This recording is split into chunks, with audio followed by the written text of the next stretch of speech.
Excuse me, brother. I'm from Canada. This river is very beautiful. I am impressed.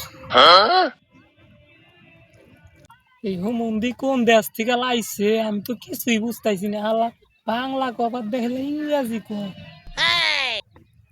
ভাই আমি তো জীবনে কোনদিন স্কুলের বারান্দায় যাই নাই ভাই আপনি ইংলিশ বাদ দিয়ে যদি বাংলা পারেন ভাই বাংলা কোন ভাই ভাই আমি একটু একটু বাংলা বলতে পারি। আমি হে নদীতে সাঁতার কাটতে চাই, এখানে তো কোনো কুমিরের ভয় নেই। না ভাই আপনি নিশ্চিন্তে পানিতে নামতে পারেন, এখন একটিও কুমির নাই। গত 2 বছরে যতগুলা কুমির আছিল সব হাঙ্গুরে খায়া ফেলাইছে। এটা কি বলেন ভাই? কুমিরের থেকে তো হাঙ্গর আরো বেশি ডেঞ্জারাস।